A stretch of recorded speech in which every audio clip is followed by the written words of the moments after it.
پھر پورا ایک صفحہ سوال بھیجا ہے کہ میرے سوال کا مطلب یہ تھا، مگر میں دیکھ رہا ہوں وہ ہے نہیں ہے، کس کو جواب کیا فائدہ؟ تمہارے ذہنوں میں سوال ہی نہیں، پہلے تو تمہارے ذہنوں میں سوال ڈال کے پریشان کروں، پھر اس کو جھاڑو دے کر کے جواب دے کر صاف کروں، اس کچرے کو ہو سکتا ہے کچرا صاف ہو سکتا ہے پیچھے رہ جائے، بیکار۔ اس کی بات کا حاصل یہ ہے کہ اس ملک میں گرین کارڈ پر رہ سکتے ہیں، بس نیشنلٹی نہیں لینی چاہیے، کیونکہ نیشنلٹی جب لیتے ہیں تو ایک اوتھ لینا پڑتا ہے، ملک کے قانون کی وفاداری کا ایک اوتھ لینا پڑتا ہے، اور ملک کا جو قانون ہے وہ سب اسلامی نہیں ہے، غیر اسلامی بھی ہے۔ ٹھیک ہے، مسلمانوں کو بائی فورس مسلمانوں پر وہ لاگو نہیں ہے کہ مسلمانوں کو لامحالہ وہ کام کرنے ہیں، ایسا نہیں ہے، مگر ملک کا قانون تو ہے، اور اوتھ لیا ہے ہم نے کہ ہم اس قانون کے ملک کے قانون کے وفادار رہیں گے، اور وہ قانون غیر اسلامی ہے، اس کے لیے قسم کھا کر وفاداری کا عہد کرنا کیسے جائز ہوگا؟ لہذا لوگوں سے یہ کہا جائے کہ گرین کارڈ پر رہو، اس ملک کی نیشنلٹی مت دو۔ یہ ہے اس کی تحریر کا حق جو اس نے لکھی ہے کہ میرا مطلب یہ ہے۔ اس سلسلے میں یہ بات جاننی چاہیے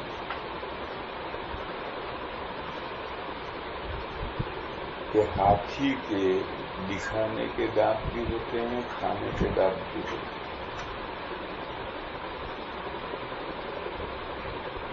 ہمارے ہندوستان میں بھی جو کانسٹیٹیوشن چھپا ہے، اس کانسٹیٹیوشن کے شروع میں اوتھ ہے کہ اس ملک کا ہر شہری اس کانسٹیٹیوشن کا وفادار رہے گا۔ وہ کاغذی کارروائی ہے، 100 کروڑ سے زیادہ انسانوں سے کہاں تک اوتھ لے، کاغذی کارروائی۔ اسی طرح سے اس ملک میں جو ملک کے اصل باشندے ہیں ان سے اوتھ لیتے ہیں، اس ملک میں جو مسلمان ہو جاتے ہیں اللہ کے فضل سے ان سے اوتھ لیتے ہیں، باہر سے آنے والے ہیں ان سے اوتھ لیتے ہیں، اور وہ بھی 500 آدمیوں کی گیدرنگ ہوتی ہے، وہ کچھ کہلواتا ہے آدمی کر دو اور اوتھ ہو گیا۔ یہ سب ڈھونگے ہے، کاغذی کارروائی ہے، اور یہ ہاتھی کے دکھانے کے دانت کھانے کے نہیں۔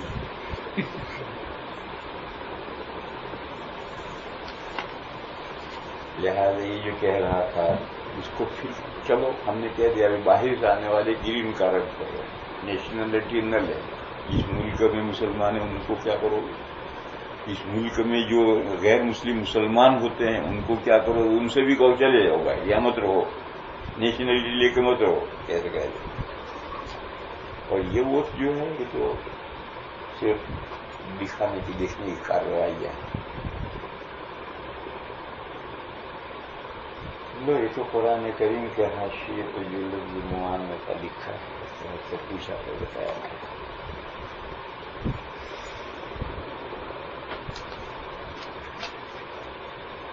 یہ وہی ہے اس کو۔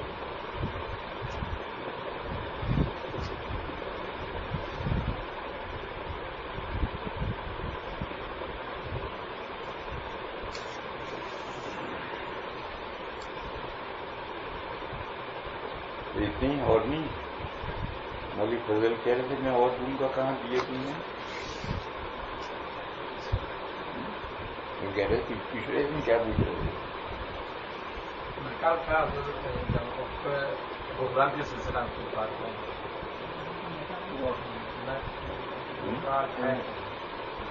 وقف غفران کی بات کر رہے تھے، نے بتایا میں نے سوال کیا تو آپ نے تھوڑی کیا، آپ کہتے ہیں میں کچھ پوچھنا ہے میں نے کہا لکھ کے دو۔ میں تو پوچھتا ہوں نہیں مجھے ایک سوال پوچھنا ہے. کیا پوچھنا ہے؟ سوچ رہے ہیں کیا گڑوں نہیں زبردستی سوچ کا رہے ہیں کیا گڑوں.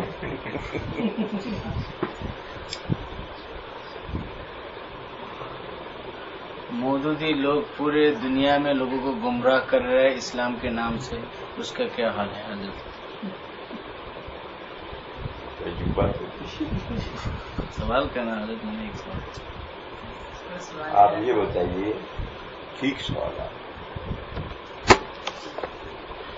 غیر مقلدین ساری دنیا میں گمراہ کر رہے ہیں، اس کا کیا حل؟ ایک کا حل میں بتاؤں، ایک کا حل آپ بتائیں. قادیانی ساری دنیا میں لوگ مسلمانوں کو گمراہ کرتے ہیں، یہ کیا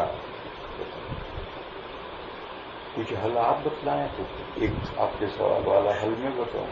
سارے حل تو میں نہیں بتاؤں گا، بولیے. میرا حال جو ہے، میں جو آنسر کروں گا اس کا صحیح حل نہیں نکلے گا. آپ جو آنسر کریں گے اس کا نہیں نکلے گا، اس کو سیدھا کر دیں گے. میرا حل ہے کہ حضرت ہتھوڑی ہمار لے اور ان کو ہر جگہ ملے میں کوٹ لگے. بالکل صحیح، بالکل ویری گڈ. قادیانی نے ظاہر شاہ کو دعوتی خط لکھا تھا کہ میری نبوت پر ایمان لاؤ، اور اپنا ایک چیلا اس کو وہ جو قادیانی تھا اس کے ساتھ وہ خط بھیجا، یہ خط لے کر جا. ظاہر شاہ کے پاس گیا، میں نے خط دیکھا، اس میں بلا قادیانی نے اپنی نبوت پر ایمان لانے کی دعوت دی. اس نے اس ایلچی سے جو آیا تھا خط لے کے اس سے پوچھا، تو اس کو نبی مانتا ہے؟ وہ مانتا ہے. تو ظاہر شاہ نے اس کو کہیں دربار میں قتل کروا دیا. اور قادیانی کو جواب لکھا بس اتنا، ایجا بیا، یہاں آ.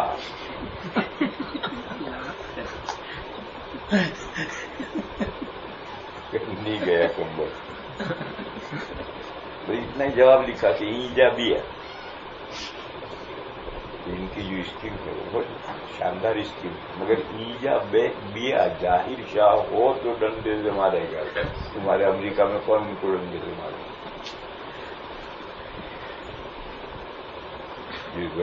آپ سے مدنی زندگی میں یہ لازم کی اسلامی حکومت ہے، قانون ہے، قانون نافذ کر دیا، حکم دے دیا، کوئی کیوں نہیں کر سکتا.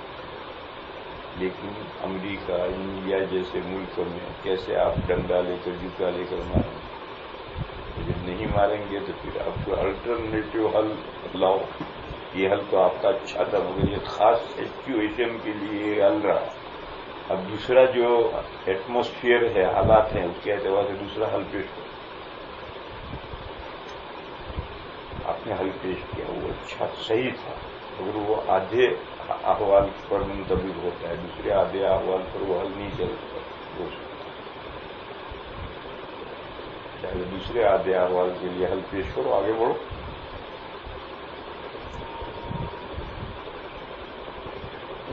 آپ ہی پیش کریں. وہ یہ کہ امت کے ذمے محنت، امت کون سی جو حق پر امت. ایک تو کافروں کے مقابلے میں مسلمان حق پر ہے، مسلمانوں کے گمراہ فرقوں کے مقابلے میں اہل سنہ والجماعہ حق پر ہے. یہ جو حق پر ہیں ان کے ذمے محنت ہے. ریزلٹ کائنات کے مالک کے ہاتھ میں.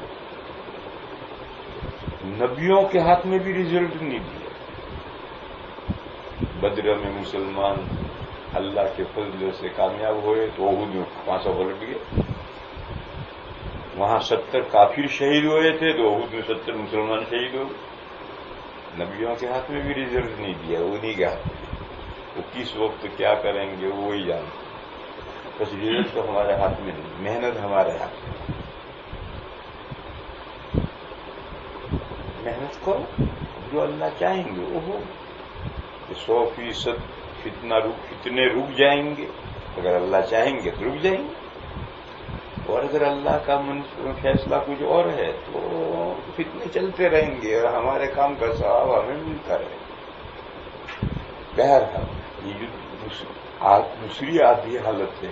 امریکہ، برطانیہ جیسے، انڈیا جیسے ممالک ہیں، وہاں مسئلے کا حل ہے امت کے ذمے، امت مرحومہ کے ذمے، امت حقہ کے ذمے محنت. میں سمجھتا ہوں کہ محنت ہو رہی ہے تھوڑی بہت، جن کا حق پوری محنت نہیں ہوئی.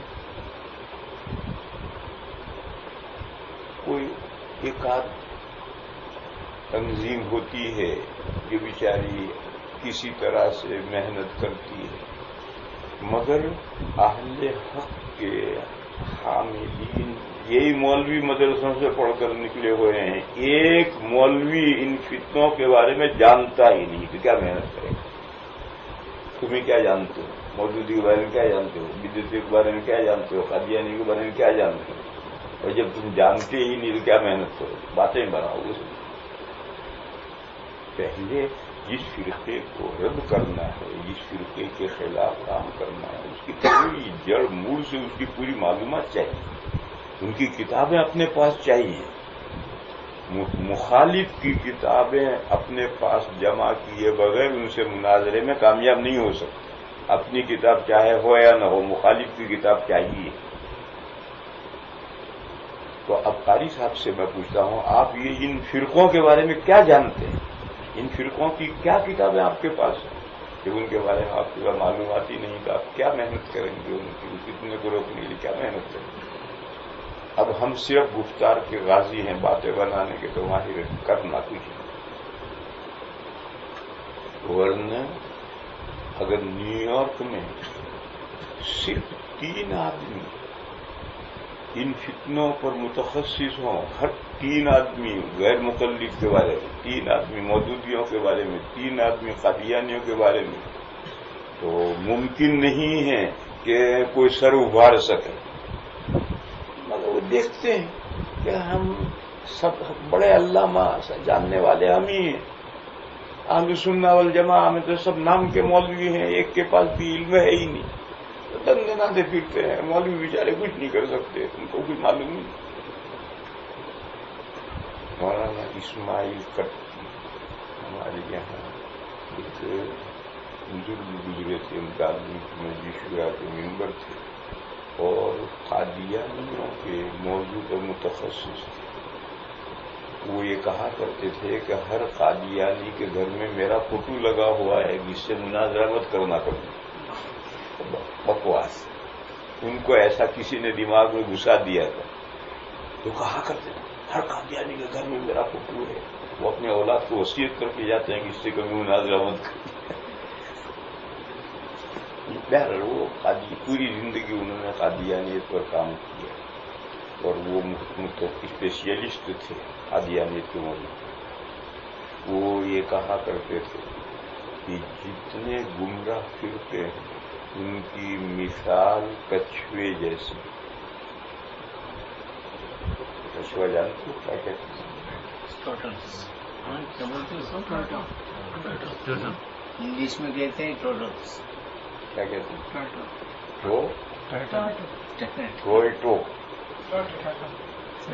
کلیئر بولو بھائی. ٹریکٹر. یہ ماحول میں چاروں طرف کوئی آہٹ محسوس کرے گا تو منہ بھی اندر کھینچ لے گا، ٹانگیں بھی اندر کھینچ لے گا اور بال بن کر کے پڑ جائے گا. چاہے ٹھوکریں مارتے رہو، ادھر جائے ادھر جائے ادھر جائے، اس کو اندر لگتا ہی نہیں، وہ تو اندر ہے. پھر جب اس نے دیکھا کہ پورے ماحول چاروں طرف سکون، سائلنٹ،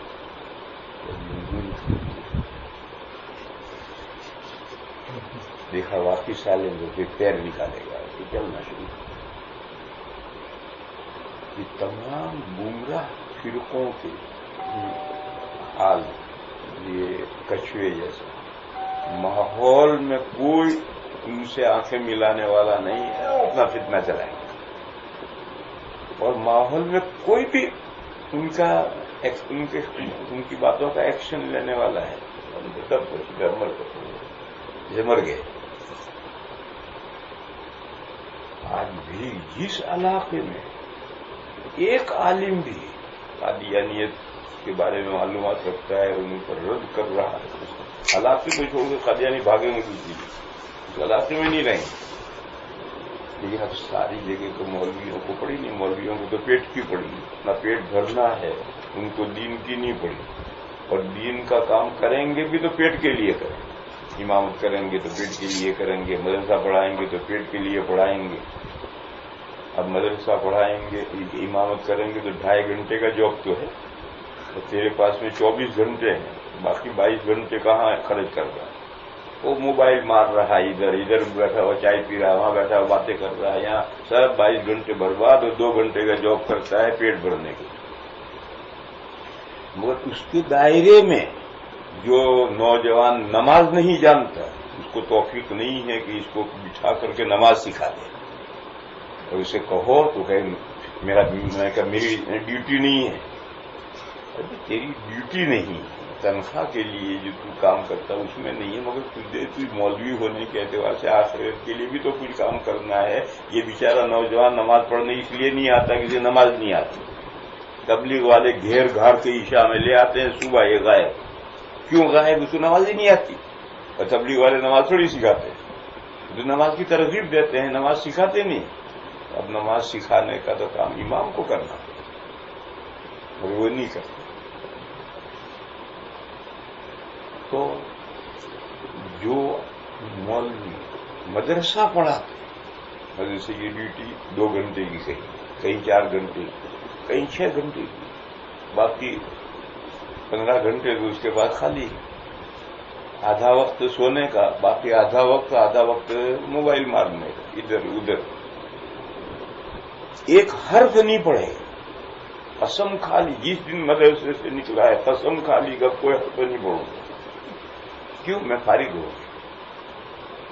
ہو کر آیا ہے.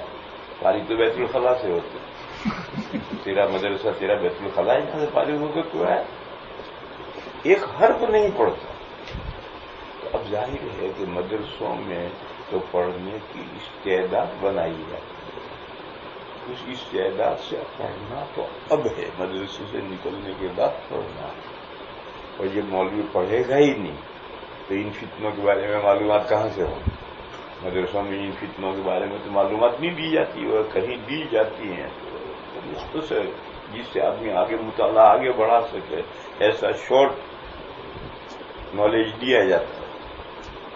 مگر پھر مدرسے سے نکلنے کے بعد ایک حرف کوئی مولوی پڑھتا ہی نہیں، تو وہ کیا جد و جہد کرے گا، ان فتنوں کا کیا مقابلہ کرے گا؟ قاری صاحب سے ہی میں پوچھتا ہوں، تم کیا پڑھتے ہو؟ کون سے فرقے کے بارے میں تم نے کیا پڑھا ہے؟ تمہیں ان فرقوں کی گمراہیوں کا کتنا علم ہے؟ ان گمراہیوں کو ہم جواب دینا چاہیں تو کیا جواب دے سکتے ہیں؟ اس سلسلے کا آپ پاس کتنا علم ہے؟ اور نہیں ہے تو پھر امت کے ذمے جو محنت ہے، محنت نہیں کر سکتے. گویا انڈیا جیسے ملک میں، امریکہ جیسے ملک میں وہ پہلا جو طریقہ تھا، جو قاری صاحب نے سولوشن بتایا تھا، وہ تو ہم استعمال کر نہیں سکتے. اور دوسرا طریقے کے لیے کوئی معلومات ہی نہیں رکھتا تو محنت کیا کرے گا؟ نہیں. خود سائل مولوی ہے، وہی پڑھتا نہیں ہے، وہی معلومات نہیں رکھتا تو کیا محنت کرے گا؟ ورنہ پورے امریکہ میں 4 آدمی متخصص ہوں قادیانیت کے بارے میں، 4 آدمی غیر مقلیت کے بارے میں، 4 آدمی مودودیت کے بارے میں، تو فتنے کا جو شعلے اٹھ رہے ہیں، فتنہ تو نہیں بجھے گا. جب بھی کوئی فتنہ پیدا ہوتا ہے وہ نیست نہیں ہوتا، ختم نہیں ہوتا، لیکن جو شعلے اٹھ رہے ہیں وہ لپٹ ہے، دھیم پڑے. اور کوئی ہو تو پورے ملک میں ایک آدمی نہیں ہے جو یہ مجھے سمجھا سکے کہ یہ مودودی گمراہ کیوں ہے. کیسے سمجھے گا؟ وہ پڑھتا ہی نہیں، ان کا لٹریچر پڑھتا ہی نہیں. گمراہیاں، مودودیوں کی گمراہیاں تو ان کا لٹریچر پڑھنے سے سمجھ. اس کے رد میں جو کتابیں لکھی گئی ہو سکتا ہے کوئی مولوی صاحب پڑھتے ہوں، لیکن رد میں لکھی ہوئی کتابوں سے گمراہی نہیں سمجھ میں آئے گی، تو ان کا لٹریچر پڑھو تو سمجھ میں آئے گا کہ گمراہی کیا ہے، تو وہ کیسا کہے گی۔ میرے پاس ایک آنسر آیا، کیا ہے وہ؟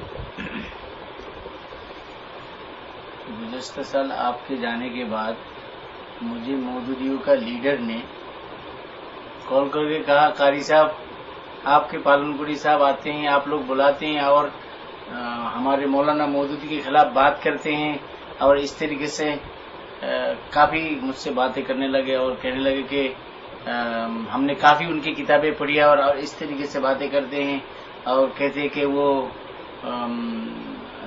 صحیح نہیں ہے، ان کا یہ ٹھیک نہیں ہے۔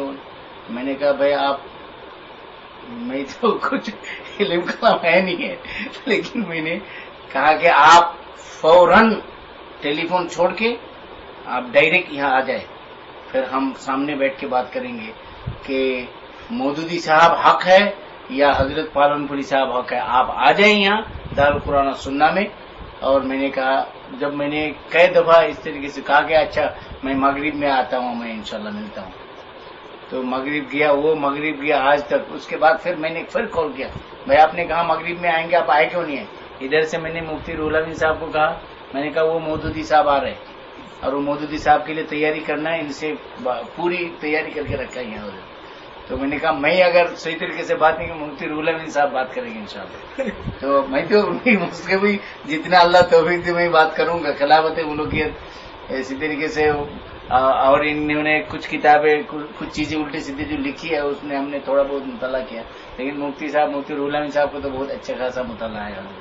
تو میں نے کہا کہ بلایا، تو آپ کے بارے میں جب گرم باتیں کر رہے تھے تو میں نے کہا آپ ٹیلی فون پہ بات کرنے سے اور آپ کا جوش اور جذبہ ظاہر کرنے سے کوئی فائدہ نہیں ہے۔ آپ مجھے لگتا ہے کہ آپ کچھ پڑھے لکھے آدمی ہیں، جبکہ آپ نے مجھ سے مینشن کیا کہ میں نے مودودی صاحب کی بڑی کتابیں پڑھی ہے، تو آپ تشریف لے آئیے دارالقرآن سننا میں، پھر ہم آپ سے بات کریں گے کہ مودودی صاحب حق ہے یا باطل ہے اور صحیح ہے غلط ہے، حضرت جی نے جو کہا ہے انشاءاللہ آپ آئیں گے تو پھر بات۔ اس کے بعد حضرت وہ دین اور آج کا دین ہے، ہم نے کئی دفعہ کال کیا، وہ کیا آئے نہیں حضرت، بالکل نہیں آئے۔ صحیح تو خاموشی اختیار کر لو تو زیادہ کتنا بڑھے گا، بالکل جواب دو گے اس کا فائدہ ہوگا، اچھا جواب دیا۔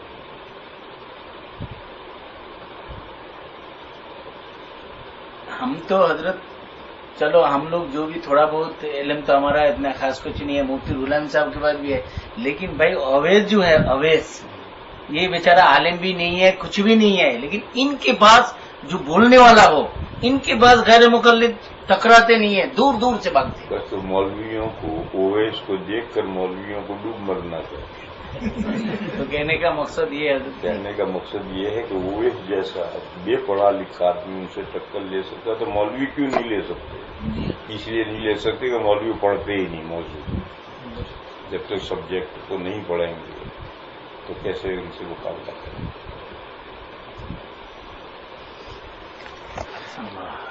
وہ جو کر رہے ہیں اویس وہ ٹھیک کر رہے ہیں، اس سے کچھ سبق بھی تو مولویوں کو دینا چاہیے۔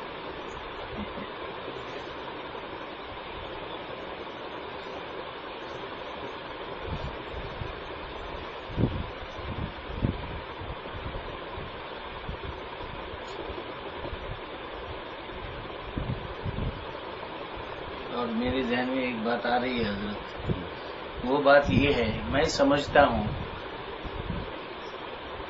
مولوی لوگ، حضرت آپ نے جو فرمایا بالکل ٹھیک ہے، سارے مولویوں کو محنت کرنی چاہیے، اس میں کوئی شک نہیں ہے، لیکن میرا ایک ذہن یہ ہے، یہ کام کر رہے آج کل کہ آپ کے صرف جتنے اہم گمراہ لوگوں کے بارے میں آپ کا بیان چل رہا ہے، اور وہ ہم جیسے لوگ یا دوسرے جو بھی ہے وہ کس ترتیب سے بات کریں گے، لیکن آپ کے جو انداز ہے جو سمجھانے کا، بولنے کا، وضاحت کرنے کا، وہ ہر کسی کو نہیں ہے۔ Thank you. جی تو یہ نہیں حضرت میں بات پوری نہیں کیا پوری نہیں کیا حضرت، لیکن وہ آپ کی ریکارڈنگ میں کہتا ہوں کم سے کم لوگ مسجد میں ہزاروں لوگ ہر مسجد میں فرائیڈے کو ہوتے ہیں، اگر صرف ریکارڈنگ بھی کم سے کم ہر موضوع پہ ایک ایک موضوع پر جیسے حدیث شریف سنو.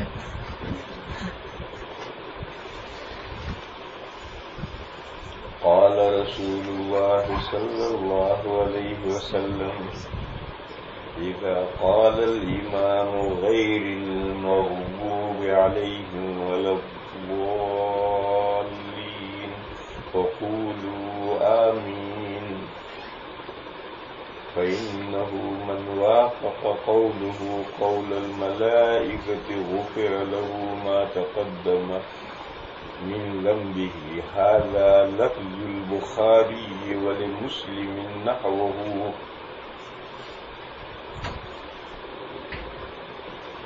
نبی پاک صلی اللہ علیہ وسلم نے فرمایا جب امام کہے پڑھے غیر المغضوب علیہم ولا الضالین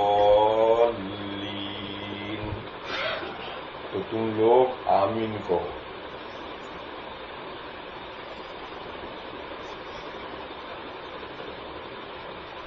آمین میں اماموں میں اختلاف.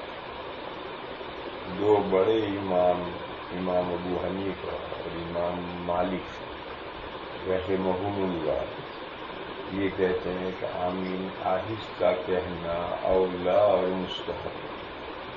کوئی لاؤڈ زور سے کہے جائز ہے، ناجائز گناہ نہیں ہوگا، لیکن اولا اور افضل اور بہتر یہ ہے کہ آمین آہستہ. یہ دو بڑے امام ہیں. بڑے امام یوں ہیں کہ امام ابو حنیفہ علیہ الرحمہ تو امام اعظم لوگ کہتے ہی ہیں، پر حضرت امام مالک علیہ الرحمہ بھی استاد ہیں اور ان کے شاگرد امام شافعی علیہ الرحمہ.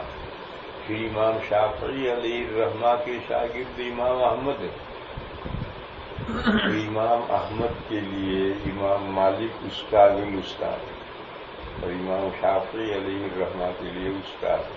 تو بڑے امام اعظم کے بڑے امام ہوئے تو بڑے دو امام یہ فرماتے ہیں کہ آمین آہستہ کہنا افضل ہے. چھوٹے دو امام جیسے امام اعظم کے بعد ان کے دو شاگرد ابو یوسف اور امام محمد یہ صاحبین کہلاتے ہیں. صاحبین کے معنی دو شاگرد. ایسے امام شافعی اور امام مالک یہ امام شافعی اور امام احمد یہ گویا امام مالک کے دونوں شاگرد ہیں. ایک بلا واسطہ شاگرد ہے ایک بل واسطہ شاگرد ہے. یعنی یہ چھوٹے امام ہیں. وہ کہتے ہیں کہ آمین زور سے کہنا اولا اور افضل. آہستہ کو جائز ان کے آہستہ کہنے میں کوئی حرج نہیں جائز ہے، لیکن اگر زور سے کہو جہرن تو کہتا اولا اور افضل اور بہتر ہے. ہمارے لیے سوچنے کی بات یہ ہے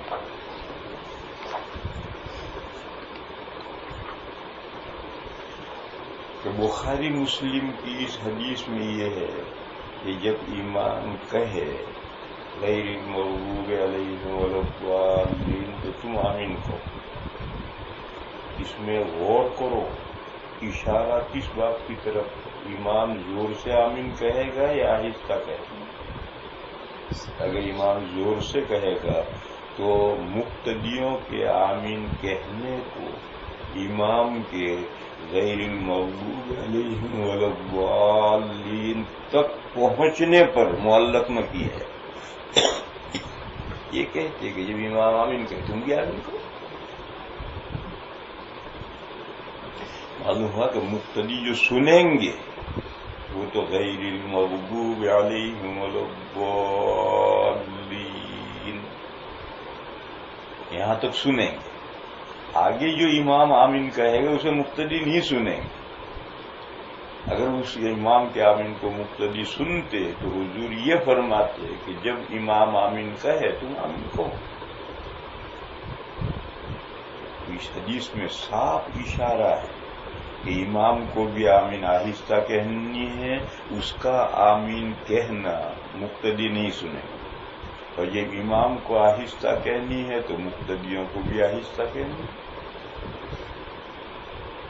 اس کی مثالیں تو ہیں کہ ایک ذکر امام جہرن کرے اور مقتدی آہستہ کرے، اس کی مثالیں تو ہیں، لیکن امام سرن کرے اور مقتدی جہرن کرے، اس کی کوئی مثال نہیں۔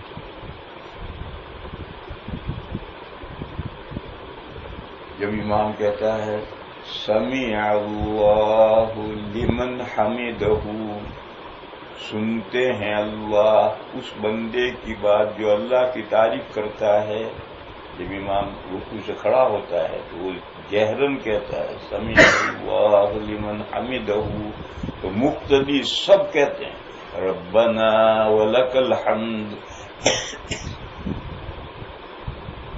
لیکن آہستہ کہتے ہیں۔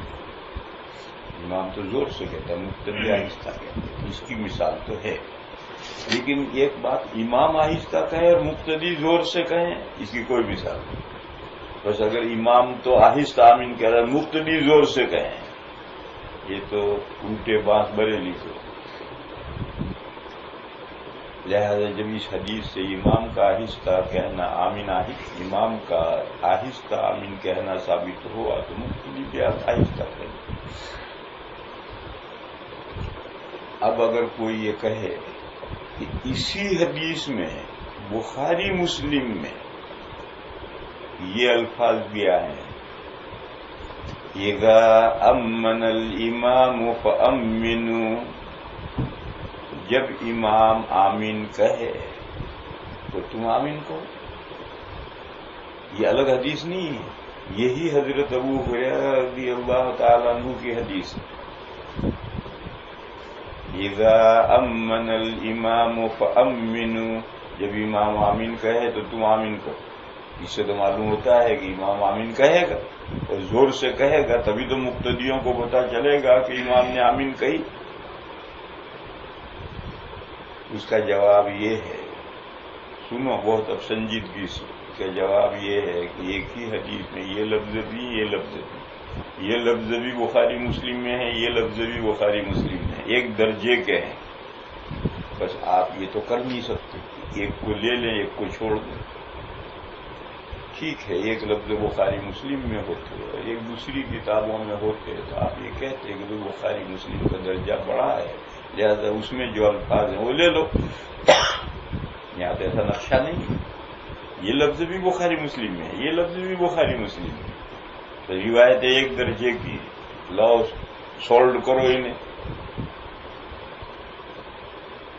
کوئی نہ کوئی حل تو نکالنا پڑے گا۔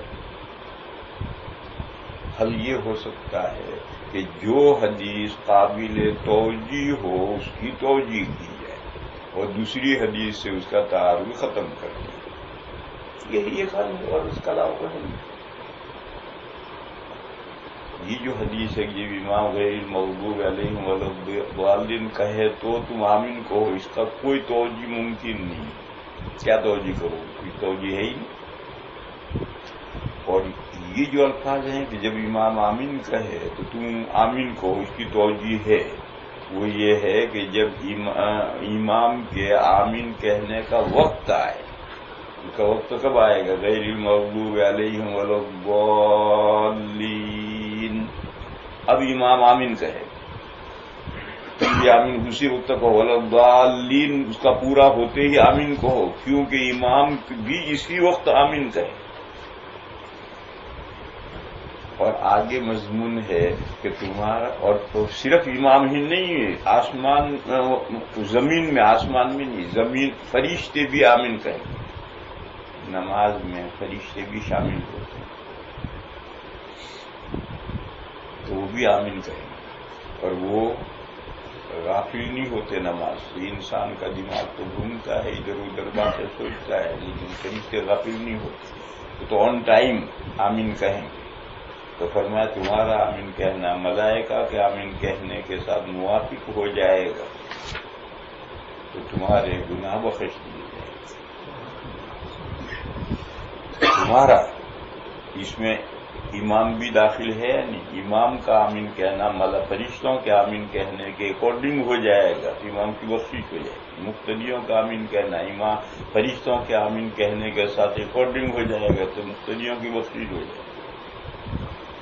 اس سے صاف نکلا کہ جس وقت مطلب فرشتے آمین کہے اسی وقت امام کو بھی کہنا ہے، اسی وقت مقتدیوں کو بھی کہنا ہے. بس جب امام آمین کہے یا نہیں امام کے آمین کہنے کا وقت آ جائے تو تم آمین کہو. مقتدی غافل ہو سکتا، امام غافل نہیں ہو، جیسے فرشتے غافل نہیں ہو سکتے. کیوں؟ فرشتوں میں بہیمیت نہیں ہے، ملکیت. فرشتے خیر ہی کی صلاحیت رکھتے ہیں، برائی کی صلاحیت رکھتے ہی نہیں، لہذا کیسے غافل ہوں گے؟ اور امام تو پڑھ رہا ہے والدین کے بعد فوراً آمین کہے گا، کیسے غافل ہو؟ غافل مقتدی ہو. اس لیے مقتدیوں کو کہا کہ دیکھو حاضر رہو، دماغ حاضر رکھو. جب امام کے آمین کہنے کا وقت آئے، اس کے آمین کہنے کا وقت کب آئے گا؟ جب وہ غیر المغضوب علیہم ولا الضالین پڑھ لے تو اس کے آمین کہنے کا وقت آ گیا. جب وہ آمین کہے تو تم آمین کہو. اسی وقت تم آمین کہو گے تو تمہارا آمین کہنا فرشتوں کے آمین کہنے کے اکارڈنگ ہو جائے گا. امام کا تو اکارڈنگ ہو گیا، تمہارا بھی اکارڈنگ ہو جائے گا تو تمہاری بخشش کر دی جائے گی.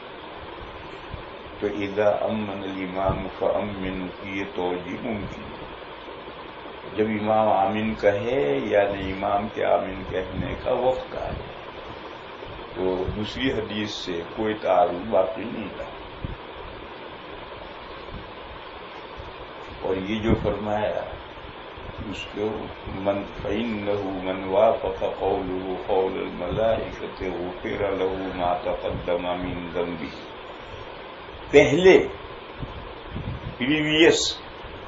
پہلے کے سب ذنوب معاف. ایسی اور بہت سی حدیث ہیں. اس کے بارے میں علماء نے ان حدیثوں کو 3 طرح سے حل کیا.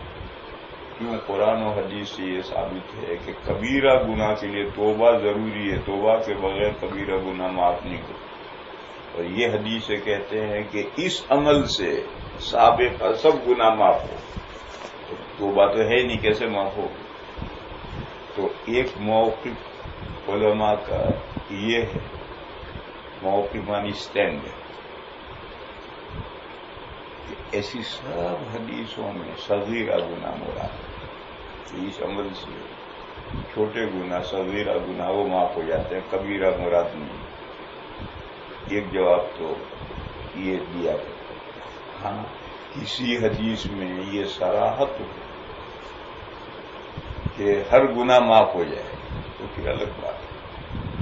جیسے ایک غیر مسلم اس نے سچے دل سے اسلام قبول کیا تو حدیث میں ہے الاسلام یہدم ما کان قبلہ. مسلمان اسلام قبول کرنے سے سابقہ سارے گناہ ختم. اسلام پہلے والے سب گناہ کو ڈھا دیتا ہے. یہاں قرینہ ہے کہ صغیرہ کبیرہ سب معاف، بلکہ شرک و کفر جو سب سے بڑا کبیرہ ہے وہ معاف ہو. ایسے ہی حدیث میں ہے کہ الحج یہدم ما کان قبلہ. حج کر کے آدمی آئے اور حج مبرور مقبول حج اسے نصیب ہو جائے تو اس کے سابقہ سب گناہ حج ڈھا دیتا ہے. اور دوسری حدیث میں ہے کہ رجع کیوم ولدتہ امہ، گھر واپس آتا ہے ایسا پوتر ہو کر جیسا اس کی ماں نے اسے جنا تھا اس دن، جیسا بے گناہ تھا ایسا بے گناہ ہو کر واپس آتا ہے. یہ قرینہ ہے کہ سارے گناہ معاف ہو. اسی طرح سے ہجرت کے بارے میں اگر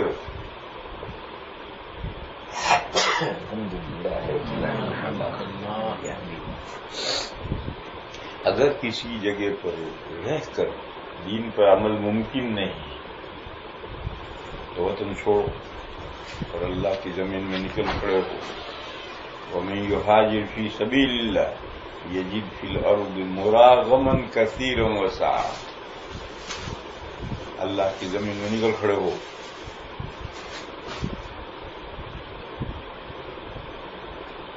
جیسے پچھلی ہجرت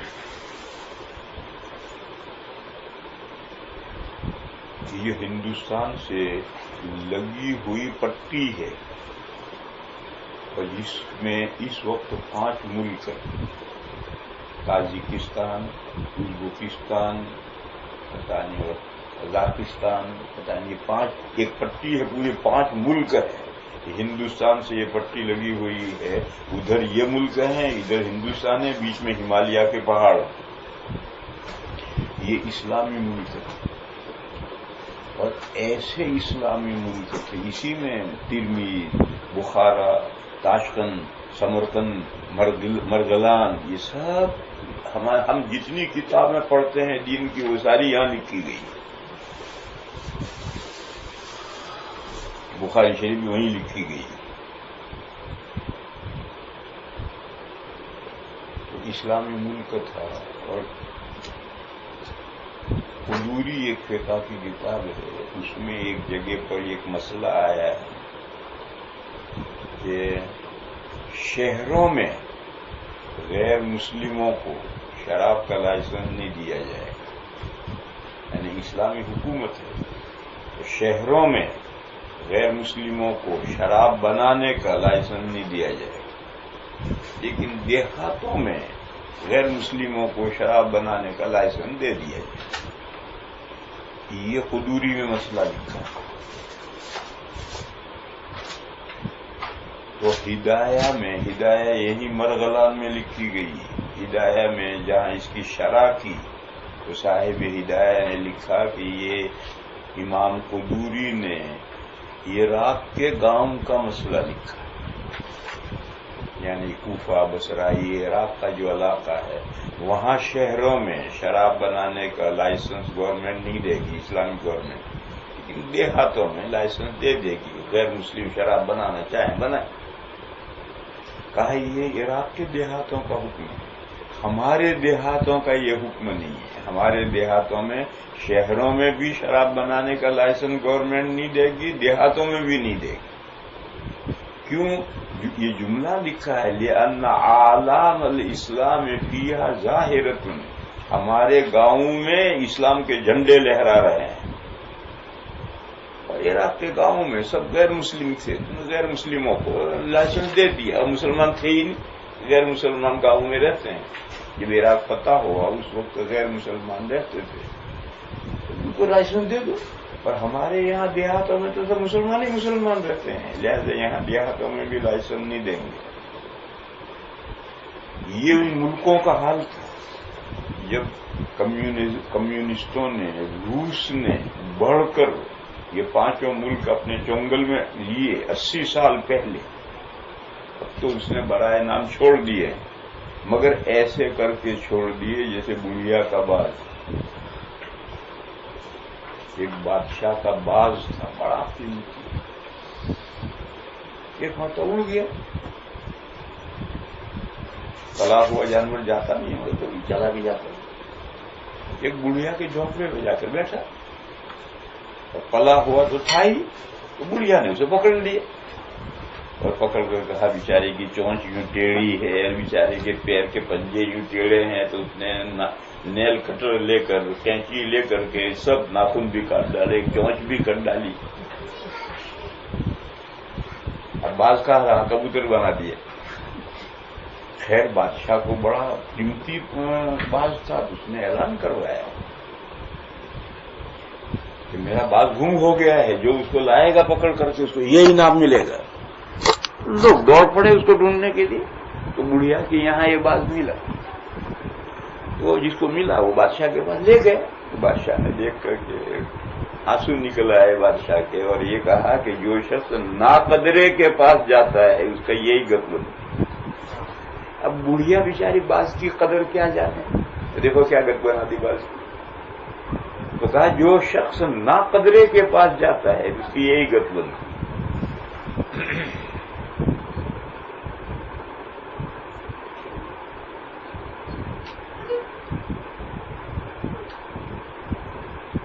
پتہ نہیں میں کہاں کیا کہتا تھا، سوچا کہ کیا وہ مسئلہ بیان ہوگا. ہاں ٹھیک. میں یہ کہہ رہا تھا کہ جب کمیونسٹوں نے آگے بڑھ کر کے ان ملکوں پر قبضہ کیا 80 سال پہلے، اب تو انہوں نے اس ملکوں کو چھوڑ دیا، مگر بڑھیا کا باغ بنا کر چھوڑا ہے. اس وقت آپ ان 5 ملکوں میں چلے جائے گی، کوئی مسجد آباد نہیں ہے، کوئی شخص نماز پڑھنا نہیں جانتا. میں گیا ہوں ان ملکوں میں، جا کر آیا ہوں، سلام کرو کوئی جواب نہیں دے سکتا. 80 سال میں تو پوری 50 سال میں دنیا ٹوٹلی بدل جاتی ہے. 50 سال میں دنیا ٹوٹلی بدل جاتی ہے. چند بڈھے کٹے رہ جاتے ہیں، باقی دنیا عام 90% دنیا بدل جاتی ہے. تو 80 سال ہو گئے ہیں، 50 کے بجائے 80 سال ہو گئے ہیں. وہاں کوئی دین کا جان نہیں. کہتے ہیں اپنے آپ کو ہم مسلمان ہیں، مگر بیچارے کہتے ہیں آگے دین کی سلام کا جواب نہیں دے سکتا. ہم سلام کہتے یوں ہاتھ کر کے جھک جاتے ہیں. تو روس نے چھوڑا ان کو، مگر بڑھیا کا باغ بنا کر چھوڑا. 80 سال پہلے جب کمیونزم نے قبضہ کیا تھا تو اس پر جو اس وقت قانون نافذ ہوئے تھے، وہ قانون نافذ ہوئے تھے کہ پورے ملک میں قرآن کریم نہیں رہ سکتا، باہر سے امپورٹ بھی نہیں کر سکتے. 80 سال تک کوئی قرآن اس علاقے میں داخل نہیں ہونے دیا. جو 5 ملک ہیں، اذان نہیں دے سکتے، مسجدیں نہیں ہیں، نماز نہیں پڑھ سکتے، اللہ نہیں کہہ سکتے.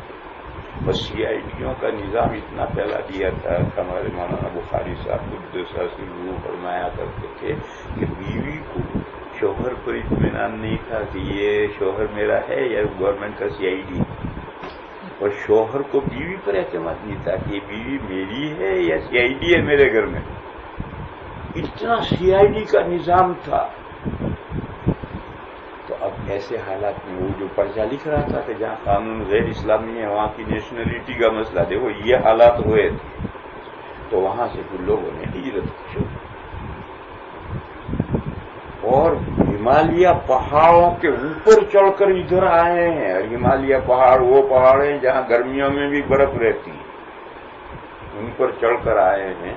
مولانا ہاشم صاحب بخاری قدس سرور فرمایا کرتے تھے کہ ہم 2000 آدمی بخارا سے چلے تھے تو کشمیر میں 600 پہنچے، باقی تو راستے میں مر گئے برف. کوئی ادھر گر کے مر گیا، کوئی ادھر گر کے مر گیا. جب وہ ملک میں ہندوستان میں کشمیر میں پہنچے تو اس وقت گورنمنٹ انگریز کی تھی، ملک آزاد نہیں ہوا تھا. تو اس وقت انہوں نے ایک لمبا سا کاغذ ان لوگوں کو دیا تھا. اتنا لمبا سا کاغذ تھا، انگریزی میں لکھا ہوا تھا، اور کیا لکھا ہوا تھا اللہ جانے کیا لکھا ہوا، میٹھا ہوا. میں نے کئی مرتبہ بہت پڑھنے کی کوشش کی، مجھے سمجھ میں نہیں آتا کیا لکھا، مگر اس کا ویلیو یہ تھا اس کاغذ کا کہ اس کو لے کر دنیا کے کسی ملک میں چلے جائیں گے فورن نیشنلٹی ملے گی وہاں. اس کا یہ ویلیو، اس کو کوئی پاسپورٹ نہیں، کوئی ویزا نہیں ہے، بس یہ کاغذ لے کر